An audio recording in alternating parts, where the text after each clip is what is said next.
यौन शोषण केस में बीजेपी के पूर्व सांसद ब्रजभूषण शरण सिंह को बरी कर दिया गया है।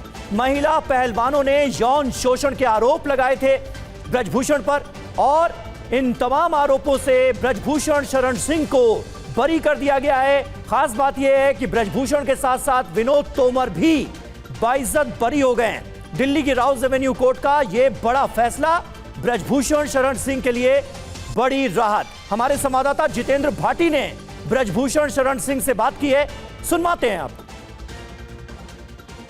आगे देखा जाए ब्रजभूषण शरण सिंह हमारे साथ हैं। से बात कर रहे हैं। ब्रजभूषण शरण सिंह फैसले पे क्या कहेंगे? क्या कहना चाहेंगे? लगातार आप कहते रहे कि आप निर्दोष हैं। आज कोर्ट ने बाइज्जत मुझे बरी किया। जी विमल जी ब्रजभूषण जी विमल बताइए क्या कहना चाहिए? क्या कहना चाहिए? एक राजनीतिक साजिश इसको बार बार बता देते कहते रहे। अभी मुझे इस पर कुछ नहीं बोलना है, बस इतना कोर्ट ने मुझे बाइज्जत बरी किया। मैंने उस दिन कहा था कि मैं स्वतः फांसी पर लटक जाऊंगा, वो नौबत नहीं आई। आज मैं कोर्ट से जा रहा हूँ। सर,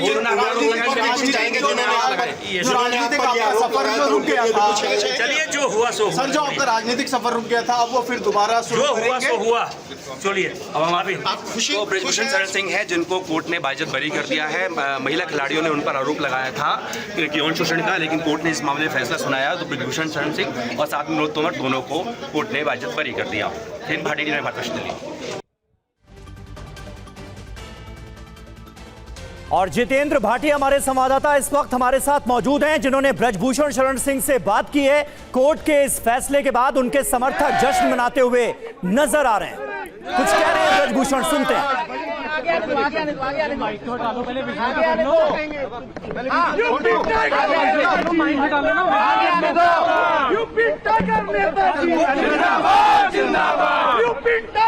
आइए चलिए टाइगर नेताजी जिंदाबाद जिंदाबाद। सर माइक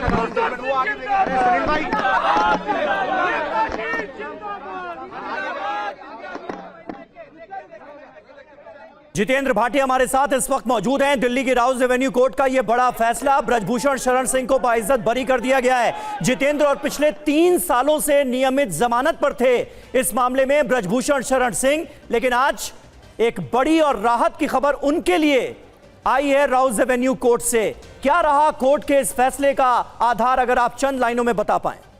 बिल्कुल, देखिए अभी जो है इस मामले में डिटेल्ड ऑर्डर नहीं आया है, लेकिन कोर्ट ने जो है इन कैमरा यानी कि बंद कैमरा जो है कैमरे में ही फैसला सुनाया और बताया कि सबूतों के अभाव में ब्रजभूषण शरण सिंह को बरी कर दिया। न सिर्फ ब्रजभूषण सिंह बल्कि जो उनके करीबी थे विनोद तोमर, उनको ही बरी किया।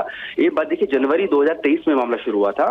और 20 जुलाई 2023 से नियमित जमानत पे थे और बीते 2024 में 10 मई को आरोप तय किए गए थे और डे टू डे हियरिंग भी हुई थी इस मामले में। दूसरी बात यह कि 2 जुलाई को कोर्ट ने इस मामले में फैसला सुरक्षित रखा था।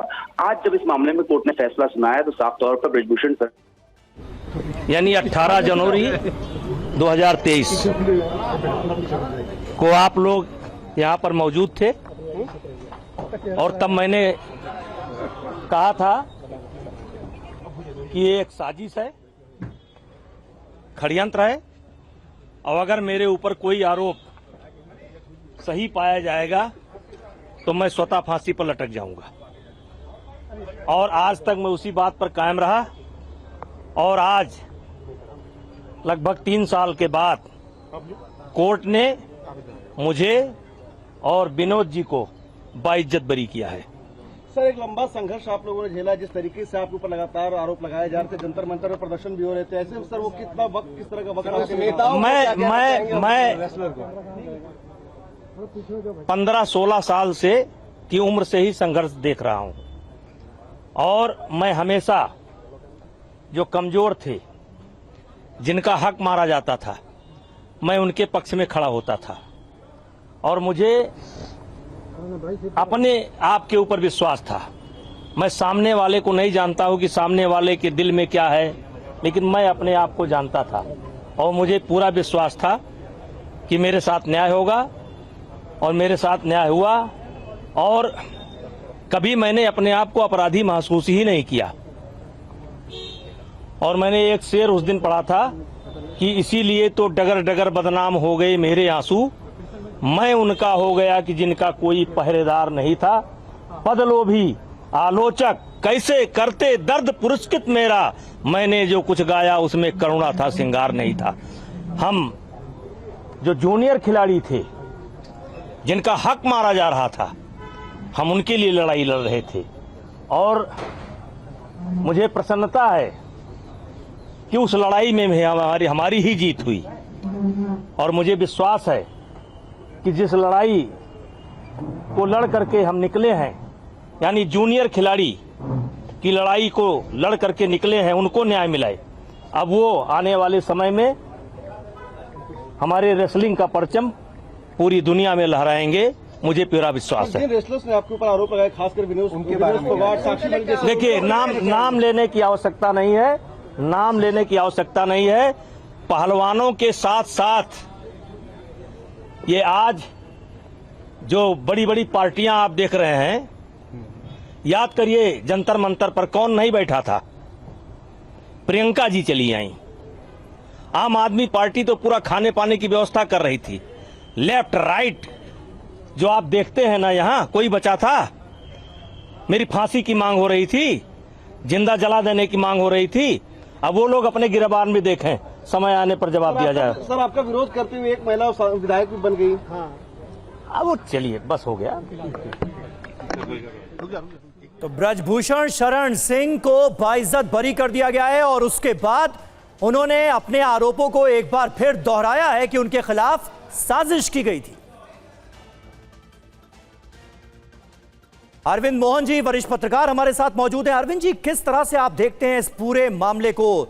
3 साल से ज्यादा का वक्त, जनवरी 2023 में जंतर मंतर पर प्रदर्शन शुरू होता है जिसमें तमाम महिला पहलवान और उनके साथी पहलवान नजर आते हैं। ब्रजभूषण शरण सिंह पर बहुत गंभीर आरोप लगे, यौन शोषण केस उनके ऊपर दर्ज हुआ और फिर बाद में पॉक्सो के तहत भी एफआईआर रजिस्टर हुई। सारे मामलों से उनका बाइज्जत बरी हो जाना, ये क्या बता रहा है? और ब्रजभूषण कह रहे हैं कि उनके खिलाफ साजिश रची गई थी, ये तय हो गया आज।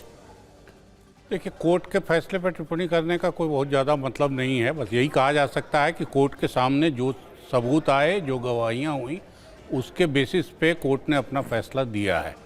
और ये केस अभी ख़त्म हो गया हो, ये भी अभी नहीं मानना चाहिए। मुझे लगता है कि हमारी अदालतों में ये सुविधा है कि उसके जजमेंट को भी रिव्यू करने के लिए उससे बड़ी अदालत में लोग जाते हैं। और ये प्रकरण जितना बड़ा है उसमें यहाँ ख़त्म हो जाएगा ऐसा नहीं है। लेकिन 3 साल ब्रजभूषण शरण सिंह और बीजेपी उनके साथ साथ वो इस प्रकरण पे जिस तरह से बैकफुट पे थे, आज उनका रुख एकदम बदला हुआ है और ये कोर्ट के फैसले की बात है। मुझे लगता है कि जो लड़कियां निकल के आई थीं और जिन्होंने ये आरोप लगाए, वो भी एक तरह का एक हिम्मत लेके चली हैं, लेकिन उनके साथ भी यही अपमान का भाव जुड़ा रहा होगा, बल्कि ज़्यादा जुड़ा रहा होगा जो आज ब्रजभूषण शरण। तो इसलिए कोर्ट का जजमेंट एक पॉइंट है, इसका पॉलिटिकल लड़ाई और वो लड़ाई भी एक अलग पक्ष है। मेरे ख्याल आज के जजमेंट से निर्दोष भी साबित हुए हैं और पॉलिटिकल लड़ाई में भी उनका अपर हैंड हुआ है। बिल्कुल, ये एक सियासी तौर पर भी क्या ये फायदा आगे पहुंचाता नजर आएगा, क्योंकि सियासी तौर पर भी नुकसान उठाना पड़ा था और रेसलिंग फेडरेशन ऑफ इंडिया के अध्यक्ष के तौर पर भी उनको जो अपनी सीट है, अपनी जो कुर्सी है, वो गंवानी पड़ी थी। समीर चौगावकर सर भी इस वक्त हमारे साथ जुड़ गए। समीर जी, आप कैसे इसको देखते हैं? क्या अब इसका जो असर निजी तौर पर ब्रजभूषण शरण सिंह, जिन्हें लगातार एक के बाद एक नुकसान उठाना पड़ा था, बैकफुट पर आना पड़ा था, और अभी तो हम सुन रहे थे वो ये बोल रहे थे ये कुछ नहीं बल्कि उनके खिलाफ एक साजिश थी और इसमें कई राजनीतिक दल भी शामिल थे। निश्चित रूप से मुझे लगता है कि ब्रजभूषण सिंह शरण के लिए एक बड़ी राहत लेकर आया और उससे बड़ी राहत मुझे लगता है कि भारतीय जनता पार्टी के लिए भी है क्या। लेकिन अब 2027 के चुनाव के पहले ये फैसला आना, मुझे लगता है ब्रजभूषण सिंह की अब राजनीति किस दिशा की ओर जाती है। जिस तरीके से वो लगातार एक उत्तर प्रदेश में उनके जो बयान आ रहे थे, कहा जा रहा था कि वो पार्टी के विरोध में अपने बयान दे रहे हैं, तो क्या अब उनका रुख बदलेगा? क्या उनका बेटा जो सांसद बना था उनकी सीट पर, उसकी जगह वापस वो सांसद बनेंगे या उत्तर प्रदेश के विधानसभा चुनाव में अपने बेटे को चुनाव लड़वाएंगे और खुद लोकसभा जाएंगे, या क्या राजनीति होगी? ये देखने वाली बात होगी। फिलहाल मुझे लगता है कि ब्रजभूषण सिंह के लिए एक बड़ी राहत है और भारतीय जनता पार्टी के लिए भी राहत की बात है कि भारतीय जनता पार्टी के एक सांसद के जिस तरीके से आरोप लगाए थे और पार्टी के लिए बड़ा मुश्किल था उनके से पीछा छुड़वाना, क्योंकि उनकी जो छवि थी कैसरगंज और गोड़ा में और उस तरीके से उनका जो राजनीतिक प्रभाव था, तो पार्टी ने एक बीच का रास्ता निकाला, उनकी जगह उनके बेटे को टिकट दिया जिससे वो पार्टी भी छोड़कर जाए। लेकिन कुछ दिनों से उसके समाजवादी पार्टी के करीब जाने के चर्चे चल रहे थे। अब देखते हैं इसके बाद वो राजनीतिक फैसला क्या लेते हैं। क्या वो भारतीय जनता पार्टी में फिर सक्रिय होते हैं या कोई राजनीतिक दल देखते हैं, या भारतीय जनता पार्टी फिर उन्हें राज्यसभा भेजती है, देखना बात होगी। फिलहाल मुझे लगता है ये खबर दोनों के लिए, भारतीय जनता पार्टी के लिए भी और बृजभूषण शरण सिंह के लिए भी बड़ी राहत लेकर आई है। जी बिल्कुल, समीर चौगांवकर जी बने रहे आप हमारे साथ, अरविंद मोहन जी भी हमारे साथ मौजूद हैं। इस बड़ी खबर पर कुछ और अपडेट आएगी तो हम आपको देंगे।